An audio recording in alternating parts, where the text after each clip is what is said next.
bem-vindos à segunda sessão de Histórias que Ganham Vida.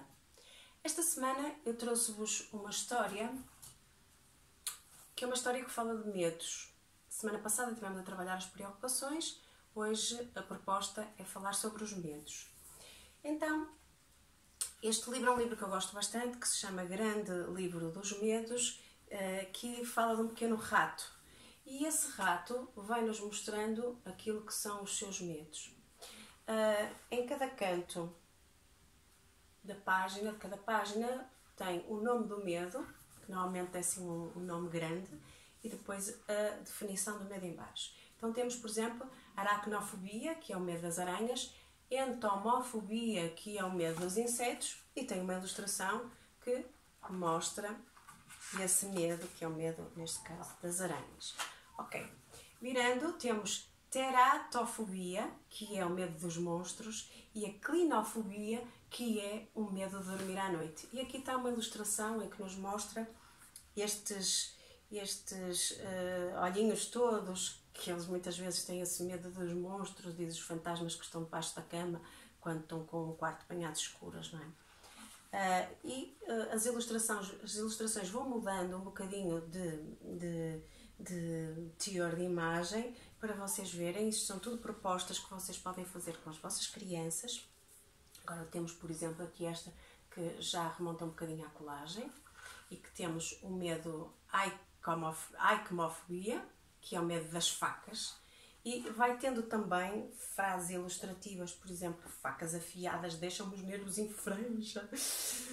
E aqui é uma notícia sobre os x-atos sobre os ratos, e aqui também o fim da história dos ratos na quinta do Corte Fundo. Não é? São todas ilustrativas daquilo que é este medo. Depois temos aqui um que eu gosto bastante, que é a blutofobia, que é o medo de tomar banho, e hidrofobia, que é o medo da água. Como é que este está trabalhado? Com várias fotografias, daquelas fotografias tipo Polaroid, em que nos vão mostrando a narrativa do rato a pensar no medo dele de ir pelo ralo abaixo e de ser colocado no ralo e depois ir pelo cano abaixo, não é? E então mostra-nos toda essa narrativa através da fotografia, da imagem dele, nessa imagem mental do seu medo. Depois temos a disquifobia, que é o medo de ter acidentes, e temos também a rupofobia, que é o medo da sujidade. E temos aqui o rato também com as suas imagens sobre esses medos, que também aqui já remonta à colagem. Temos este aqui que é uma montagem, podem utilizar isto como inspiração para criar medos e ir buscar algumas imagens de revistas, de internet, que possam fazer uma montagem que mostre esse medo. E então temos a ligirofobia, que é o medo do barulho, e cronometrofobia, que é o medo dos relógios. Aqui tem o tic-tac, tic-tac. Podem também utilizar os sons com as crianças, dar som a esse medo, ou buscar sons que ilustrem mais esse medo, por exemplo, podem usar. Depois tem aqui isolofobia, que é o medo da solidão, não é? Depois temos este que eu gosto bastante e acrescenta aqui algo que os outros ainda não tinha acontecido nas outras ilustrações. Aqui temos onde eu estou fobia, que é o medo de se perder, e acrofobia, o medo das alturas. Okay? E aqui tem um mapa, que é o mapa do susto, da Ilha do Susto. Eu vou-vos tentar abrir aqui de forma a que possa mostrar. Ele tem um mapa que é desdobrável, que vai abrindo e que vai mostrando. Aqui é a Ilha do Susto, em que tem o susto oeste, a roda dos ventos, o susto sul e o susto norte. Depois, os nomes que vocês veem nos locais, sendo eles montes, sendo eles tipo cidades ou aldeias, são nomes que estão ligados ao susto e ao medo. Então vocês veem, por exemplo, aqui espinha trêmula, pelos em pé, ponta delgada, cabo agreste, rabo tremido, águas baixas, ups, não é? Por exemplo, atracado, garganta seca, coração aos saltos, alta gagueira, monte das preocupações, deixa-me descer, bigodes agitados, ouvido alerta. Pronto, tem várias coisas que remetem aqui já para o medo no corpo. E também é algo que é importante perceber a criança, como é que ele sente o medo. Como é que ele sente o medo no corpo, não é? Dar expressão a esse medo. E também sabendo identificar esse medo no corpo. Depois temos orinotofobia, que é o medo dos pássaros, e fagofobia, que é o medo de ser comido. Então tem aqui o nosso ratinho a fugir dos pássaros com medo de ser comido. Aqui, eu gosto muito desta ilustração. Esta ilustração, há uma sobreposição da ilustração, toda ela parece ser feita com recortes, não é? Com sobreposições de imagens, também desenhado, mas com sobreposições de imagens, e depois tem aqui um recorte por cima. Então, temos a sinofobia, que é o medo dos cães, e esta, que é um bocadinho difícil para dizer, ailurofobia, que é o medo dos gatos. E então, depois tens sempre as frases que vão ajudando nessa definição. O cão põe-me... os cães põem-me nervoso. E aqui tem... E os gatos aterrorizam-me. Não é? Vão explicando aqui um bocadinho dos medos. Este aqui, por exemplo, é engraçado. Vou pôr deste lado, se não está por a imagem. Também é correto estar aqui por cima. Mas o poderem brincar com as imagens e poderem criar aqui algumas situações de descoberta, não é? De surpresa, o fator surpresa. Depois, temos aqui assim a panofobia, que é o medo de tudo, e ciafobia, que é o medo das sombras. Então o rato sente-se muito pequenininho e tudo que ele vê à volta, que tudo lhe faz medo, não é? Então estas sombras todas com as luzes vão aumentando esse seu medo. Depois, por fim, ele percebe o que é homosofobia, que é o medo de ratos, e que a menina que tem medo dele. E percebe que também ele pode ser ele próprio um dos mentores dos medos.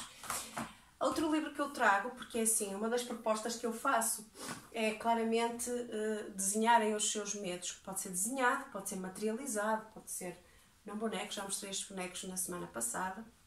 Pode ser num boneco, pode ser este tridimensional, pode ser bidimensional, não é? Que pode ser daquele género de ilustrações que vocês viram, que pode ser com colagens, pintura, podem pintar inclusive, não é? Pintar em quadrinhos e ficar com quadrinhos, como pode ser criarem plataformas, vocês agora é que podem escolher, e a criatividade é um mundo, podemos imensas coisas, criar imensas coisas. Tem, por exemplo, estas cartas que não são sobre os medos, mas podem fazer uma adaptação ou criarem, neste momento as lojas estão fechadas, podem se inspirar nestas cartas e criarem as vossas próprias cartas com exemplos de medos, em que as crianças tenham que identificar esse medo, aprendam o nome e que possam identificar. O medo de ficar sozinho em casa, por exemplo, o medo de abelhas, o medo de pássaros, sei lá, o medo daquele homem de bigode, sei lá, o medo da chuva, o medo de cães e de gatos, o medo... muitas coisas que vocês podem aqui... o medo de andar... aqui está neste caso está um comboio, mas pode ser um carro, ou bicicleta, o que quiserem. Pode ser um jogo de brincadeira em que eles vão aprendendo a falar sobre os seus medos. Aqui é sempre sobre os medos, não é sobre as emoções em geral. Emoções em geral, tenho aqui outra proposta que é disso, mas não vai ser para aí. O que eu vos proponho é que vocês possam criar. Aqui é do Monstro das Cores, fala de diversas emoções, eles falam de 6 emoções. E então eu criei isto, que é baseado no livro. O livro fala desta separação, eu só materializei. E então cada frasquinho tem um nome. Aqui está o do medo, por exemplo, pegar no medo. Mas vocês podem pôr de muitos medos. Por exemplo, o medo de ficar sozinho, o medo de ser abandonado, o medo de ser discriminado, não sei, vocês agora podem colocar conforme a criança, conhecem melhor que eu, e percebendo quais são os potenciais medos deles e ajudarem dessa forma a ele poder identificar.